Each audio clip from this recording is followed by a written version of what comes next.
Por ajo tha një çështje shumë të rëndësishme, patëm një seancë të rëndësishme me liderët në Asamblenë e Përgjithshme të OKB-s.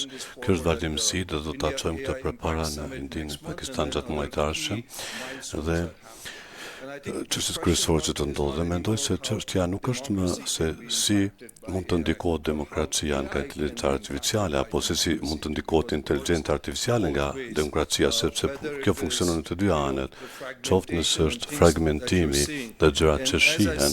Dhe siç thash, kemi një panel të mrekullueshëm këtu sot, do të prezantohen dhe të pyetjen që qëndron në thelb të gjitha bisedimeve të sotme, disa prej bisedave që u zhvilluan dje gjithashtu. Pyetja për të gjithë ju është: inteligjenca artificiale demokratike është mundur të kthehet në këtë epokë apo do të jetë fragmentimi normë dhe a do të shohim ndoshta një koalicion të vendeve që janë të gatshme apo palëve që janë të gatshme? Ku e shihni si do të ndodhë një gjë e tillë? Shtëpinë e Kosovës, prandaj këtë pyetje duhet ta dinë ata, prandaj po filloj me ju. Faleminderit, përshëndetje gjithëve, doktor Jaskonser, jam shefe e imaginative.com dhe mirë se erdhët. Pyetja, mendoj se është fantastike. Kur mendoj për këtë, është një spektër. Nuk di se ka fragmentim, është nga një anë, kurse nga një anë konvergjencën, siç e përmendet. Dhe është një rrugtim. Punoj me qeveritë dhe kur mendoj se si vendosin ata politika të ndryshme, ka 4 fusha kryesore. Njëra është ajo që do ata, ka shumë zhurmë, shumë biseda lidhur me inteligjencën artificiale, po ende nuk ka shumë veprime. Pra nuk është ende infrastruktura apo politika për ta mbështetur një gjë të tillë.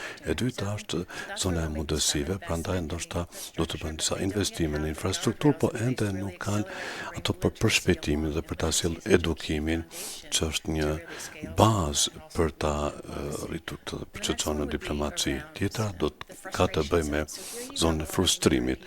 Këtu ka shumë njerëz të gatshëm të aftë që janë të gatshëm të angazhohen, por thjesht nuk kanë mënyrë për ta përdorur, ose nuk ka qartësi se si mund të përdoret në fushë veprimin e punës së tyre. E fundit zona e transformimit. Këtu ndodh konvergjenca. Prandaj, të gjithë aktorët vinë në këtë tryezë për të zhvilluar diskutime, siç kemi këtu në Davos, për të menduar se çfarë do të thotë ta formësosh politikën efektive dhe si stimulimet dhe harmonizimi i tyre mund të bëhen në mënyrë efektive. Absolutisht. Më vjen mirë që jam këtu, Klara Gera, drejtore e zyrës së inovacioneve digjitale të qeverisë së Liechtensteinit, në përpamja rregulluese se punoj me bürokracinë, inovacionet dhe me autoritetet. Mënyra se si e shoh unë këtë, fragmentimi dhe bashkërendimi, mendoj se po shohim një fazë ku vendet po hedhin shikimin prapa, po rizbulojnë autonominë strategjike në energjinë, në zinxhirët e furnizimit dhe financa, por siç tha Smarkarni në fjalimin e tij, më duket para 2 ditësh që rregullat nuk na mbrojnë më. Kemi ndjenjen se duhet të mbrohemi vetë, sa përket riskut që po krijojmë kështjella digjitale dhe si rezultat do të kemi më pak stabilitet, më shumë risk dhe më pak prosperitet dhe më pak inovacion në këtë kështjellë digjitale, ta them kështu. Prandaj fragmentimi shumë shpesh shihet si politike ideologjike apo madje edhe problem etik apo çështje etike, por në fund fragmentimi nuk ndodh në nivel vlerash, po do të ndodh në nivel ekzekutimi. Dhe mund të bëjmë dakord përkundër asaj se kemi sisteme të ndryshme juridike, administrative dhe maturi kapacitete që mund t'i harmonizojmë në llogaritdhënies në vlerave të larta, transparencën, mbikëqyrjen e njeriut, për shembull, por fragmentimi apo shkëputja ndodh në nivel të zbatimit dhe ekzekutimit në maturisë dhe shpejtësisë dhe për ta përfshirë këtë, ky koalicion I gatishmërisë është një qasje shumë e mirë për ta përfshirë dhe të kaluar këtë, dhe kjo tregon se qeverisja e inteligjencës artificiale kopjohet kur punon. Pra koalicioni I gatishmërisë apo grupet e vogla njerëzit e madje vendet që janë të gatshme edhe në gjendje të bëjnë prototipe, të tregojnë se si bëhet kjo, pastaj kjo mund të kopjohet dhe të zbatohet, të miratohet edhe prej vendeve të tjera. Vlerat demokratike, për cilat flasim shpesh për sistemet demokratike dhe inteligjencën artificiale në to, po mendoj se kjo nuk mund të mbetet çështje e vlerave apo vendeve demokratike, por është teknologjia më e fuqishme që kemi pasur ndonjëherë deri më tani, që vjen me rrisjet e përbashkëta dhe si e tillë na duhet kemi edhe kufizime të përbashkëta, ngjashëm si me sigurinë bërthamore apo me atë të aviacionit, teknologjinë bërthamore që duhet të jetë një kushtet që duhet të respektohen edhe kur sistemet rregulluese apo politike janë të ndryshme. Pra, rrisjet e përbashkëta, kërkesa dhe kufizimet e përbashkëta, koalicioni për gatishmëri është rruga përpara. Kjo është mënyra që është që kemi caktuar si komunitet global dhe do të jetë e vështirë nga që gjithë të jenë detyrim për të gjithë, por mendoj se të gjithë do të përqendrohen në këto kushte e jo në aspektet ku kemi të ndryshëm. Po një pyetje do të kemi një pyetje pasuese ju përvonë, por randu kërkuam të gjithë që të prezantohen dhe në përgjithësi në furnizimit të pyetjes, formulim të pyetjes. A mund të ketë konvergjenca në inteligjencën artificiale demokratike dhe qeverisjen e inteligjencës artificiale, apo është tani fragmentimi rruga e të ardhmes? A duhet të përqendrohemi në koalicionin e të gatishmërisë, vullnetit, vetëm shkurtimisht? Shumë lehtë mund ta kap atë nga gjërat e fundit që dëgjova, sepse si raportues për këtë tani që kryesoj grupin punues për zbatimin e legislacionit të këtij peizazhi, mund të them se jemi përpjekur të punojmë në dy dimensione të ndryshme, që të dyja na tregojnë për sfidat e bashkëpunimit në shkallë globale dhe të mundësive të inteligjencës artificiale demokratike. Këto dimensione janë dimensioni I përditshëm I përdrimit të inteligjencës artificiale dhe ndikimit të saj në jetën e përditshme, pra çështjet etike, pra të se si mund të zvogëlojmë rrisjet dhe se si mund ta bëjnë më të sigurt përdorimin e saj dhe të krijojnë besim tek konsumatorët, qytetarët, punëtorët, sipërmarrësit e të tjerët. Dimensioni tjetër është çështjet e sigurisë më të gjerë lidhur me inteligjencën artificiale, pra dëgjuam dhe duke shikuar inteligjencën artificiale si një gjë që kërkon qeverisje globale, të njëjtit lloj që kemi parë edhe në teknologji tjera shumë të fuqishme që mund të përdoren për të mirë ose për të keqe. Dhe mendoj se të dyja dimensionet na tregojnë për sfidat që kemi, sepse në dimensionin e parë, në qoftë se nuk krijojmë një mënyra të përbashkëta të trajtimit të saj nga pikpamja rregulluese dhe se si organizohemi në mënyrë ekonomike, në aspektin ekonomik, do të jetë e pamundur të përfitojmë nga gjitha mundësitë ekonomike që na sjell inteligjenca artificiale, nëse krijojmë gjëra të cilat që krijojnë pengesa ekonomike për përdorimin të inteligjencës artificiale që mund ta ndajmë të gjithë që ta kuptojmë njësoj, të paktën në nivelin themelor. Prandaj ky është risku ekonomik në aspektin e parë. Në aspektin e dytë, mendoj se kemi një risk të gjerë geopolitik, risk që shihet përçarja mes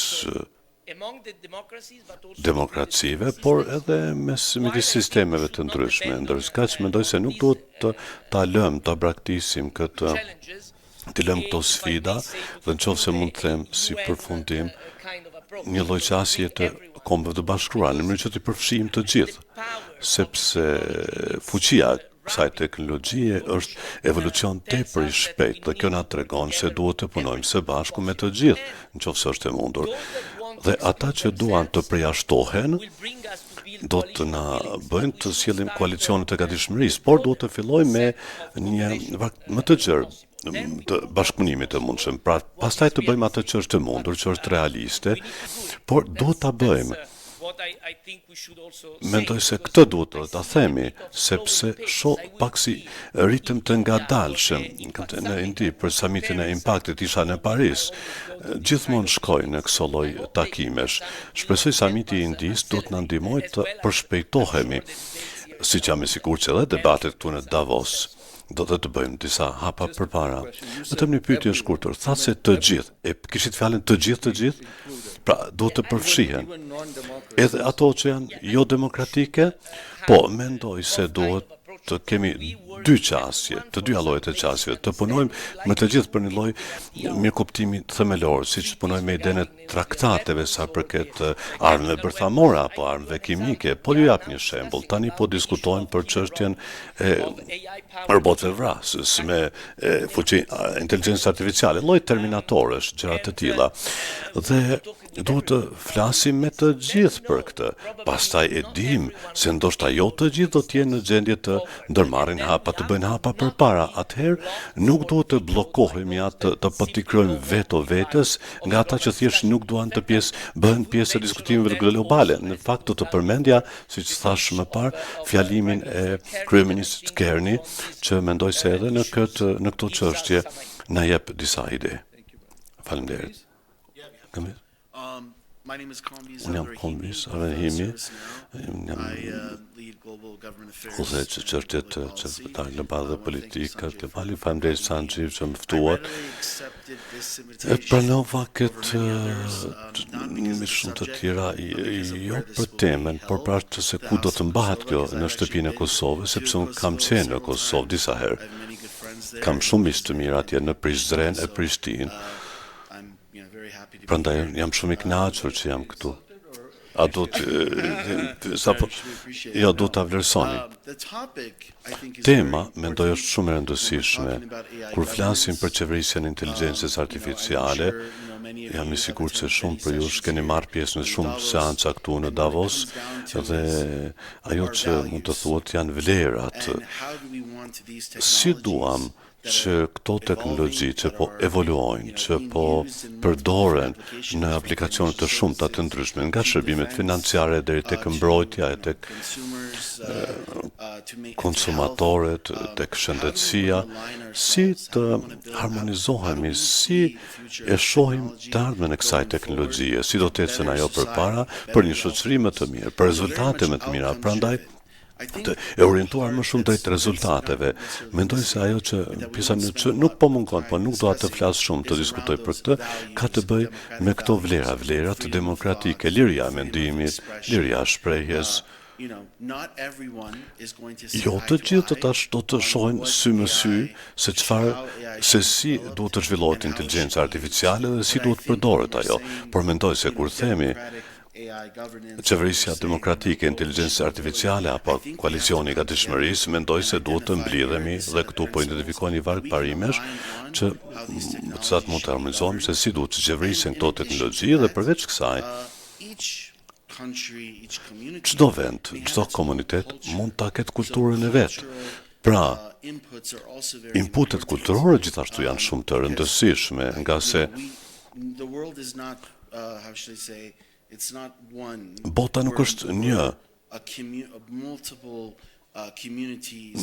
Komunitete të shumta, interesa të shumta, por mendoj se në thelb duhet të jemi bashkë, të bashkohemi dhe të harmonizohemi lidhur me disa parime, sidomos vende demokratike që vlerësojnë vlerat demokratike. Dhe të sigurohemi që në fund ky rrugtim, dhe është rrugtim në teknologji që po evoluon tepër shpejt, të krijojmë një gjë që do t'i ngre njerëzit, të t'i fuqizoj njerëzit e komunitetet dhe t'i përmirësoj gjërat. Faleminderit. Do të drejtohem ty. Akti i BE-s për inteligjencën artificiale është pjesë e rregullores. Cilat ishin disa nga sfidat lidhur me zbatimin e këtij në këtë fazë, mund të ketë mësime edhe për vende të tjera, jemi këtu në Kosovë dhe në vende të tjera që ishin aty. Një sfidë është të ripajtohen ambicjet, idetë e theksuara në ligj me fizibilitetin teknik dhe duhet të bashkëpunojmë me ata që zhvillojnë sistemet. Po ju jap një shembull të disaje që është jashtëzakonisht e rëndësishme. Sapo erdha nga Strasburg, seanca plenare Parlamentit Evropian dhe përveç gjërave të tjera, gjatë kësaj jave diskutuam edhe për risket e fuqisë e inteligjencës artificiale që deepfake përdor për të kryer krime të pornografisë apo dhunës kundër grave dhe bulizmit të kibernetik e të tjera. Dhe kjo është një dukuri në rritje dhe në fakt këto objektiva që ne po ndjekim me zbatimin e aktit për mbi inteligjencën artificiale nga një anë duke bërë të qartë, duke bërë transparente dhe nga ana tjetër, gjithashtu të instalojmë disa kufi në modelet më të fuqishme, duke thënë, dhe kjo nuk është kundër fjalës së lirë, se ndonjëherë po dëgjoj edhe këso lloj retorike që mendoj se është pak si instrumentalizohet për arsye të tjera, por ka të bëjë me faktin se nuk duam që të botet me inteligjencë artificiale të bindin të mitrit të bëjnë vetvrasje. Është një shembull i thjeshtë se çfarë duam të parandalojmë. Një ambicie e tillë gjithashtu duhet të pajtohet edhe me çështjet teknike me të cilat duhet të përballemi, për shembull të krijohet një lloj shënimi i padukshëm për përmbajtje në mënyrë që ajo të njihet si e gjeneruar nga inteligjenca artificiale, si sintetike, si dhe nevoja për të diskutuar siç kanë bërë dhe siç bëjmë ne me të gjithë ofruesit e inteligjencës artificiale. Po ju jap edhe një shembull sërish lidhur me transparencën, që mendoj se është një nga ato çështjet më të reja dhe më të rëndësishme. Nevoja për të gjetë ekuilibrin midis inovacioneve që udhëhiqet nga ajo e marrjes së përmbajtjes e deri tek trajnimi i algoritmeve, si dhe mbrojtja të drejtave autoriale. Kjo është jashtëzakonisht çështje e ndolikuar që nuk mund ta përmbledh tani, por është njëra prej këtyre fushave ku shohim sfida për pajtimin dhe ideve abstrakte me një legjislacion që mund të operacionalizohet, që mund të funksionojë në një kontekst që po ashtu po evoluon, që duhet jemi prandaj fleksibël, elastik. Pra, jemi përpjekur, mendoj se me një farë suksesi dhe tani po diskutojmë me shumë organizata në botë, me shumë qeveri, pothuajse çdo javë flas me qeveritë e parlamentit të gjithë botës se si mund të mësojnë ata nga ajo që po bëjmë ne, tani që po e zbatojmë nga ligjin, po dhe me disa përshtatje, sepse kuptohet se përpiqemi të rregullojmë disa gjëra që po evoluojnë shpejt, dhe edhe këto janë pra disa nga sfidat.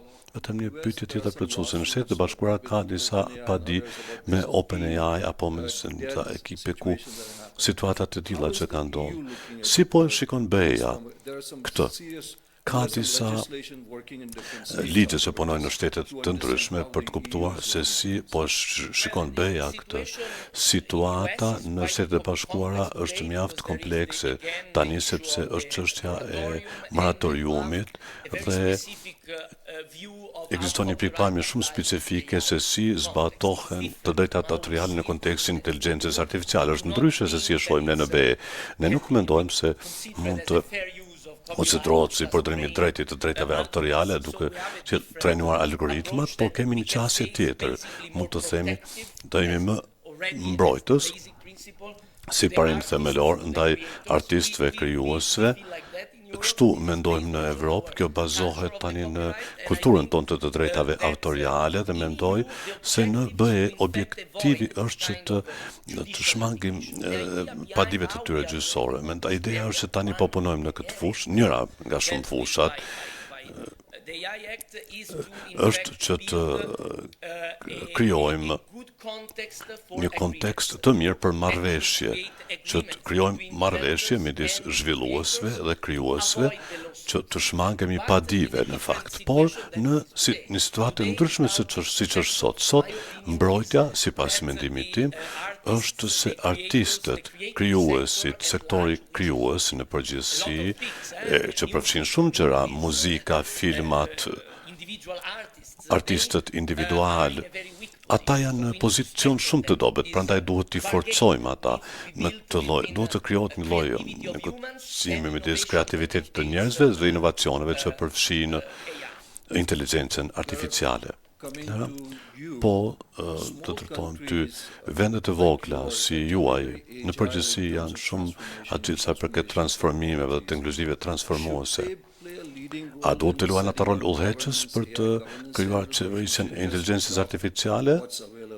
Apo të optojnë atë që është në dispozicion, si në vendet e vogla, që të zëmë që ata po ju dëgjojnë, çfarë du të bëjnë ata? Spari, ta bëj të qartë. Nuk po flas për këtë.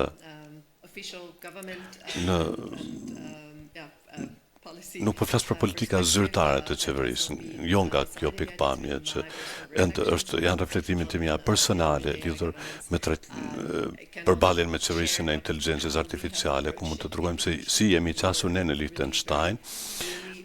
Shumë herët jemi edhe me teknologji tjera, si me blockchain, krijimin e kornizës së parë përfshirëse për krimimin e tokenit në vitin 2020, pra në mënyrë sistematike jemi marrë me teknologjinë e blockchainit dhe ofrimin e shërbimeve që nga viti 2015 e 2016, kurse tani me inteligjencën artificiale jemi në proces gjatë 10 viteve të fundit, kemi kuptuar se inovacionet, digitalizimi apo transformimet digjitale duke marrë nuk është vetëm një projekt i teknologjisë informative, por është qasje ndërsektoriale, nuk është gjendje, por është proces në vazhdim e sipër.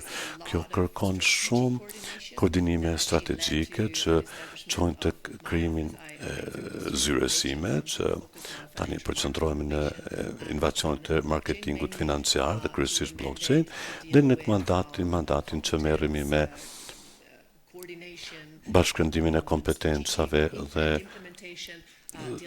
implementimin, zbatimin dhe teknologjive të reja, si dhe me fazat të gjera. Kjo na ka ndihmuar të kemi dhe po punojmë jashtëzakonisht të ngushtë me Departamentin e Teknologjisë Informative dhe me ministritë të tjera së bashku. Pra, kjo të institucionalizohet, me mund që të bashkërendohen dhe në mënyrë efektive për zbatimin dhe ekzekutimin e tij. Pastaj qasja që kemi marrë ne, duke zbatuar atë, është në 3 shtylla.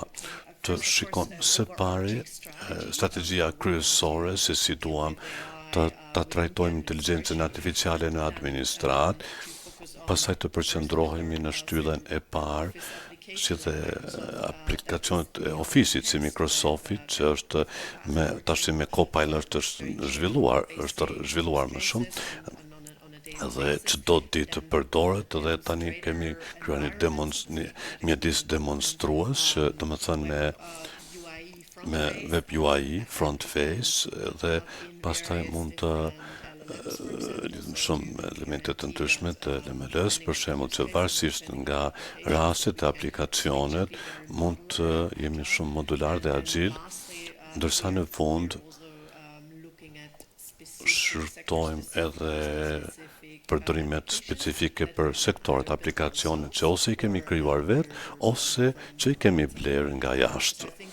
Pra mendoj se kjo qasje modulare që na bën të mundur të jemi shumë agjil, por mendoj se kjo agjil keq kuptohet shpesh si kur thua se agjil do thot vetëm e shpejt, por kjo do thot më shumë të kesh një qasje rrugtuese, do të thënë zbatimi i këtyre projekteve për ne është vetëm përshtypet presimet merren shpejt dhe pastaj ne mund ta shohim atë si shenjë, si proces e jo si projekt të teknologjisë informative si të tillë, sa përket pyetjes suaj, sa përket qeverisë së inteligjencës artificiale.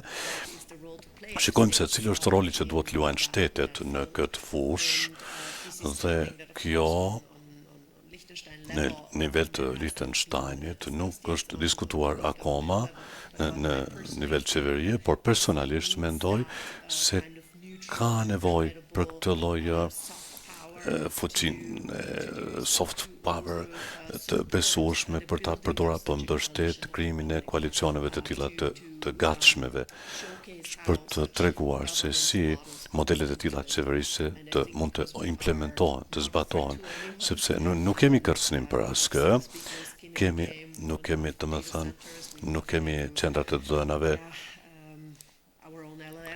kemi LML-n ton apo kapacitete tjera teknike, pra mendoj se kjo do të mund të ishte një qëndrim shumë interesant, po nuk më takon mua të vendos. Kjo është një gjë që unë thjesht po reflektoj në mënyrë personale. Më përmend koalicionin e të gatshmeve.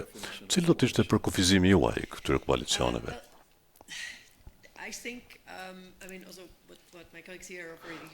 Siç theksuan tashmë kolegët e mi, teknologjia bërthamore ishte domethënë e mëtuar për shtetit. Me inteligjencën artificiale kjo drejtohet më shumë nga sektori privat, kompanitë komerciale që punojnë për këtë zhvillim. Sipas opinionit tim, ajo mënyra se si e shoh unë këtë, se nuk mund të bëj vetëm nga Kombët e Bashkuara si organizatë ndërqeveritare vete. Mendoj se duhet të vendoset bashkë me aksionarët, me të gjitha palët e interesit në këtë lojë. Për mua, do të shihja partneritetin publiko-privat që do të bashkë vendoste për qeverisjen e inteligjencës artificiale dhe kjo duhet të bëhet edhe në llogaridhënie publike. Punoni shumë me kompani, siç thash, sektori privat është shumë i rëndësishëm. Ku shihni zbatim të suksesshëm të organizatave përgjegjëse të inteligjencës artificiale? Çfarë i shtyn ata? A janë rregulloret, a janë stimulimet, apo kultura, apo në një gjë tjetër? Apo kompanitë thjesht kanë mendoj se ka disa gjëra që u thanë, s'para të përfshihen të gjithë. Kompanitë që kanë qenë shumë të suksesshme me investime dhe përdorimin e inteligjencës artificiale, të gjithë në organizatat rrinë saktësisht se si kur duhet e kur nuk duhet të përdoret inteligjencë artificiale për ta ndjekur rrjedhën normale të punës. Një gjë tjetër është ajo ndrrimi i mentalitetit sa përket shpejtësisë për të bërë strategjitë kryesore ndikimit. Dhe mendoj se ky mentalitet nuk përqendrohet vetëm në eficiencën, zvogëlimin e kosteve apo produktivitetit, po mbështetjen e benefitet, përfitimet për bashkëpunim, rritjen e bashkëpunimit, vendimarrjes, kreativitetit, analizave më të mira dhe kërkimeve më të mira. Kjo ndryshon edhe dinamikën. Punojmë me klientët, mendojmë në dy dimensione. Para është stresa e aktivizimit, a keni të dhënat e duhura, instrumentet, proceset dhe operacionet për ta mbështetur, kurse tjetra ka të bëjë me kulturën, siç e përmendet ju, por edhe vlerat, siç përmendet.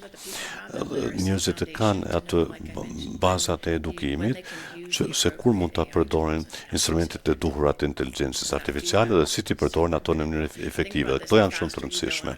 Sa më shpejt që futeni në veturë, nuk doni ta kapni, domethënë, timonin ku janë domethënë frenat ku janë të tjera, po duhet që përgjigjja të jetë shumë shpejt. Prandaj do të kemi një klasë që punon drejt performancës, se ta kemi zonën me kohë. Pra mendoj se ka të bëjë me kufizimit, por që të krijohet transparenca, të krijohet infrastruktura për ta ditur se kur duhet të ngadalsoni, kur duhet të përshpejtoni, kur duhet të jeni më reagues. Po mendoj se ndoshta derisa jemi këtu dhe nuk jam në audiencë, po kontaktojmë ju për një çështje të rëndësishme që tha ajo se partneriteti publiko-privat. A keni përjetim që përvoja përveç punës në sektorin publik? A ka modele që mund të bëhen në partneritetin publiko-privat në qeverisjen e inteligjencës artificiale? Po, mendoj se qeverisja ecën krah për krah me sektorin privat që krijojnë këto inovacione. dhe qeverisja në kuptim të politikave dhe rregulloreve, krijimi dhe përdorimi i këtyre inovacioneve. Ndërsa këto teknologji po evoluojnë në mënyrë tepër të shpejtë, siç kemi para disa vjetësh, thuhet se inteligjenca artificiale është tash shumë vjet, bankat e përdorin tash shumë vjet për zbulim të mashtrimeve, për reagim ndaj kërcënimeve kibernetike, dhe vetëm tani është futur në jetën publike pas shumë vjetësh për shkak të gjitha këto domethënë dhe tani konsumatorët po eksperimentojnë dhe po i përdorin ato për ta përmirësuar efikasitetin e vet. Por merr kohë. Kërkon kohë që kompanitë, qeveritë ti përqafojnë këto teknologji dhe disa po zhvillojnë vazhdimisht politikat e rregulloret e qeverisjes, po ashtu qeveritë duhet të evoluojnë. Këtu qeveria dhe sektori privat shkon krah për krah. Mendoj se po i kthejmë atë për çfarë folëm më parë sa përket vlerave, kulturës. Është me rëndësi që duam të sigurohemi që qytetarët tanë të kenë kur promovojnë adaptimin e inteligjencës artificiale, ajo të jetë për të gjithë.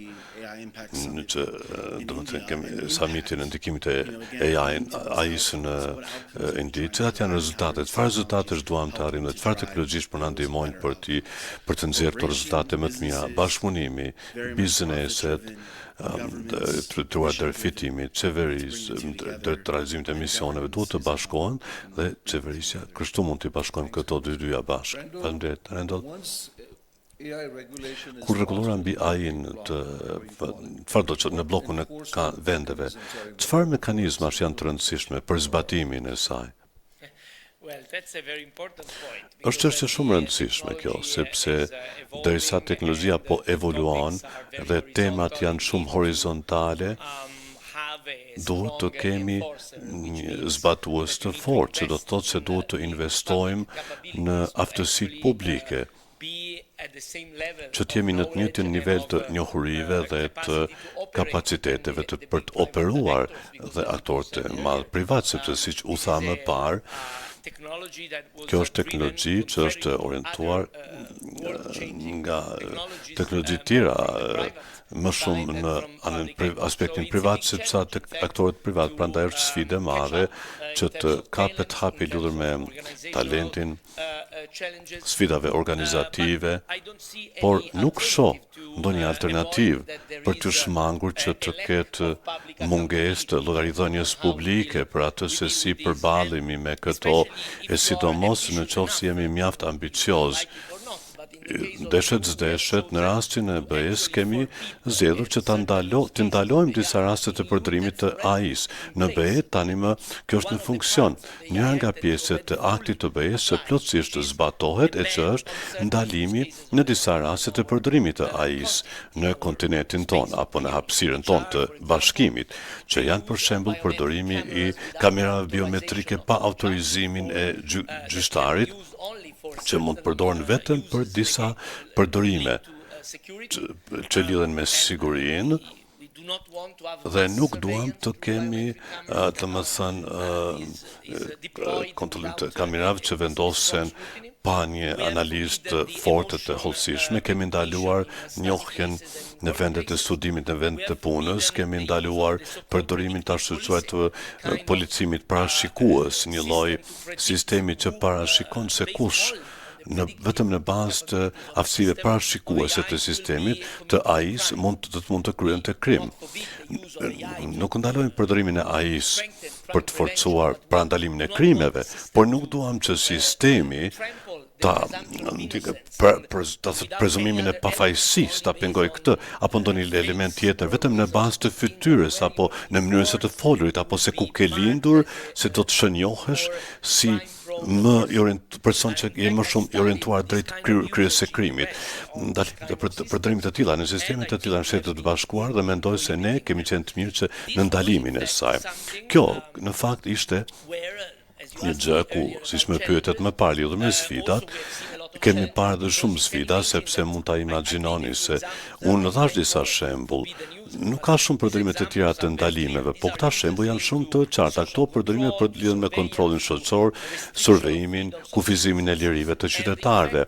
Dhe në fakt është normale që ekzekutivi, qeverit duan të kenë më shumë dorë të lirë në teknologji të tjera. Prandaj krijimi i një balance midis nevojave për siguri dhe kontroll nga shteti si dhe lirisë së qytetarëve, po ashtu në një kohë kur kjo reziliencë e institucioneve po vihet në pikpyetje, me një lloj korrigjimi është e rëndësishme që qytetarët të mbrohen nga keqpërdorimi nga pushteti publik i AI-s, sepse shoket risk shumë qartë. Kur mendojmë për demokracitë, në fakt, sepse kjo është e rëndësishme në vende demokratike.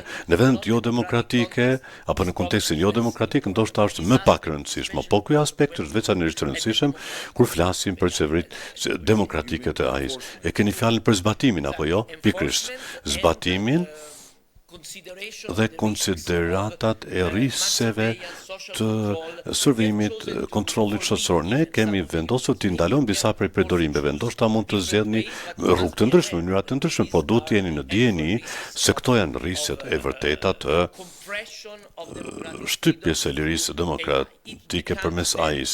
Bëhet shumë e lehtë në krahasim me teknologji të tjera.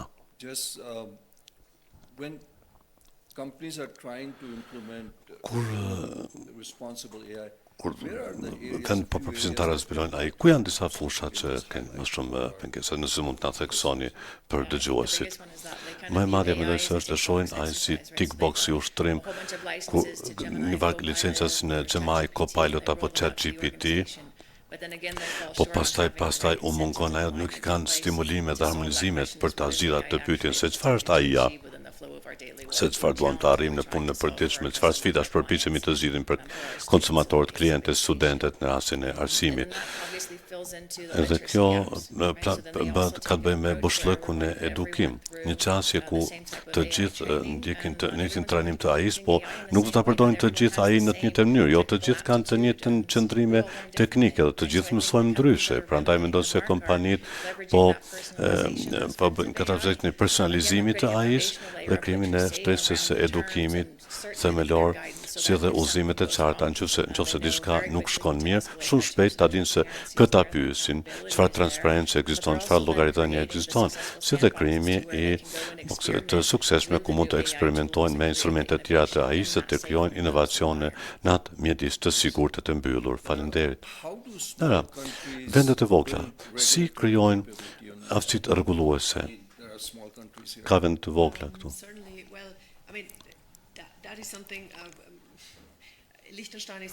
Liechtensteini nuk është antare e BE-s, dhe kemi qenë pjesë e zonës ekonomike evropiane dhe marrim parasysh gjithë projektin, pra si të tillë na kemi një pakot të plot, por ka të bëjë me shikimin se si kemi bërë ne me ligjin blockchain, kemi shruar nivel tanik si teknologjitë neutrale,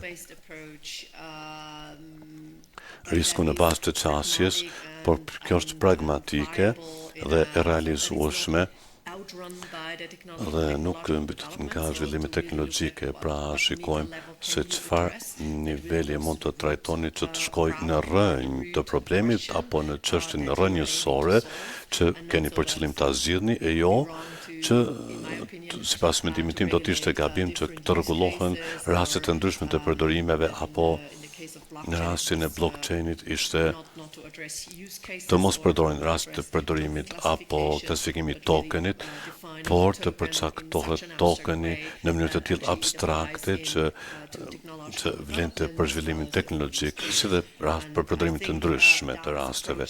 Mendoj se kjo çështje që të shikohet se çfarë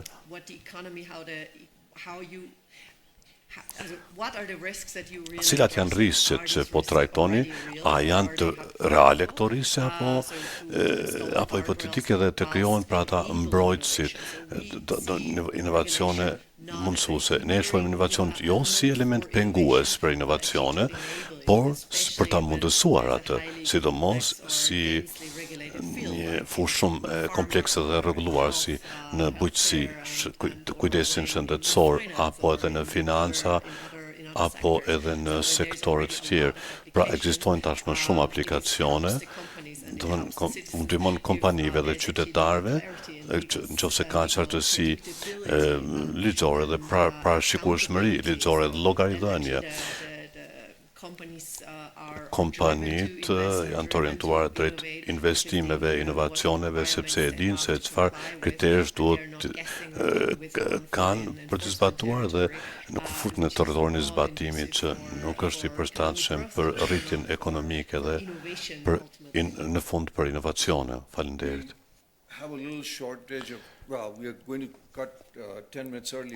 Do të mbyllim 10 minuta më herët, na kanë mbet pak minuta, por do t'ja bëj një pyetje më vonë. Liza, por kemi të hapur për pyetjet e publikut, keni një panel të mrekullueshëm, pyetje. Ju lutem prezantohuni.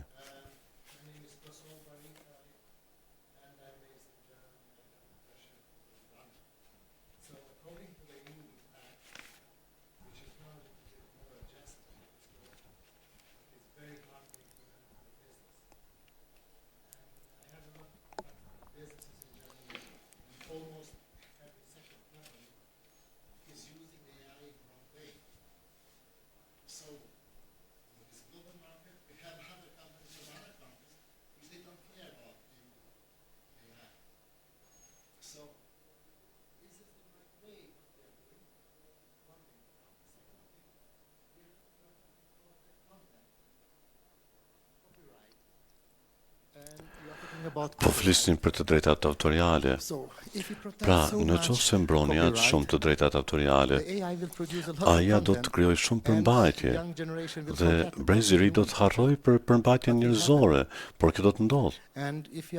Në qoftë se flasim për një temë tjetër, lidhur me rinin, që po përdorin AI pa kurrë rregulloresh dhe po përpiqemi të bëjmë rregullimin e AI-ve në kompani dhe çfarë bëjnë këta njerëz në jetën private, nuk kanë rregullore.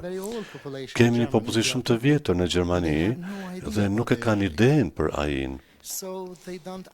Pra ata nuk e kuptojnë se cili është dallimi midis AI-s dhe Google-it. Prandaj i bëjnë shumë gjëra gabimisht. Prandaj, a jeni vërtet të sigurt se po ecim në rrugën e duhur si Bashkimi Evropian, duke marrë parasysh se jemi në një botë të shumëllojshme? A të përgjigjem njëherë?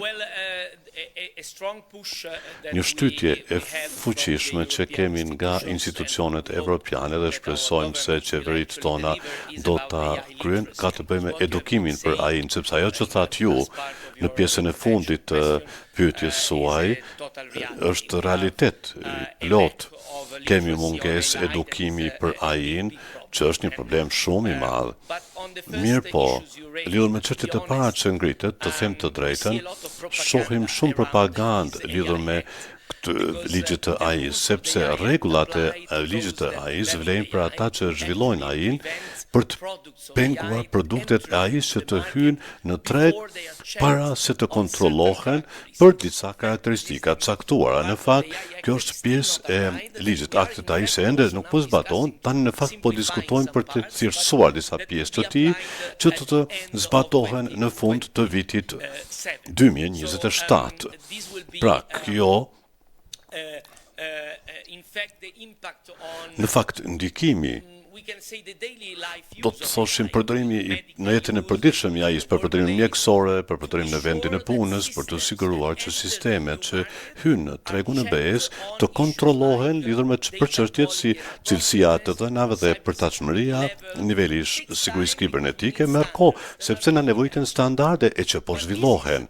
Por kjo drejtohet nga zhvilluesit, jo nga përdoruesit e sistemeve të AI-s.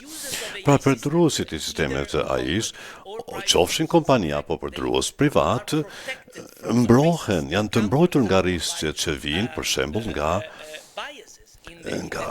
paragjykimet të dhënave për përdorimin e sistemeve të trajnimit apo mungesa e kontrollit njerëzor apo kontrollit të sigurisë kibernetike.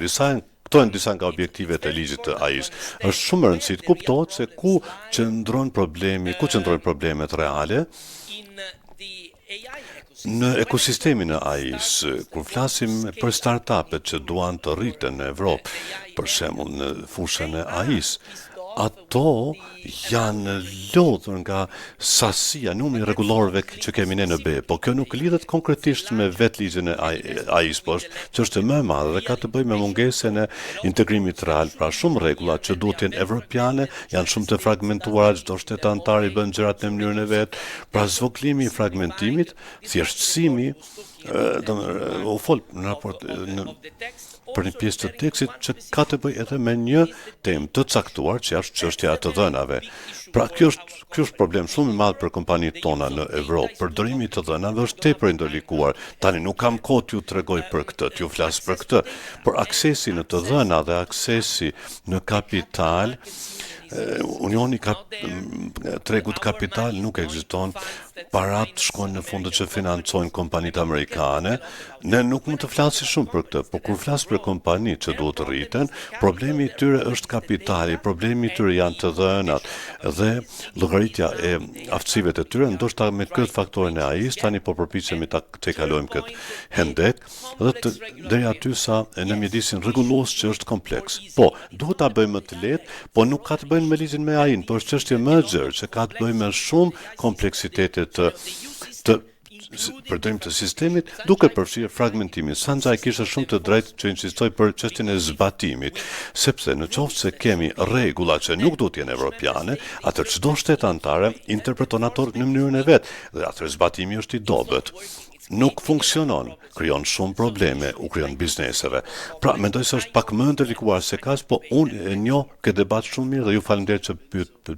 Po ndërhyet unë si kompani amerikane që vepron në Evropë, si e zhvilluar sistemet e AI-s, për shkak të biznesit ton dhe të vlerave tona, jemi shumë të harmonizuar me vlerat evropiane, siç thamë më parë. Kemi domethënë në praktik, sepse kjo ofron qartësi për qeverisjen, për kornizën, që na mundëson ne si kompani amerikane që ka konsumator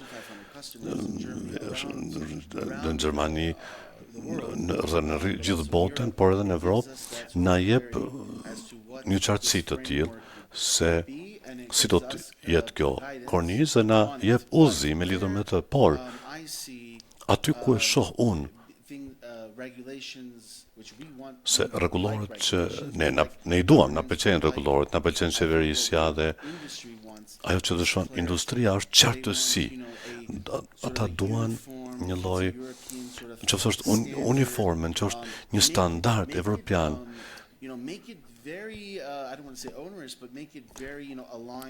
Bëjeni shumë të harmonizuar me vlerat tuaja, por bëjeni të qartë, e pastaj kompanitë do të investojnë, si kompanitë evropiane, aziatike, duan më të mirën për njerëzit tanë, për kompanitë tona. Unë nuk mërzitem qofse teknologjia është nga Amerika, Afrika, Gjermania, apo nga Italia, mjaft që të ketë besim, që të ekzistojë besimi, që të respektohen standardet, që të ketë llogaridhënie, transparencë. Vetëm desha ta jap pikpamjen tonë, sepse nuk është e lehtë. Kemi edhe një panel tjetër që do të vi, por dua ta mbyll duke thënë se i dëgjuat ka njerëz, shpresoj që do të jenë këtu, do t'u bëni më shumë pyetje, po ju lutem, duart trokitni, jepni duart trokitje.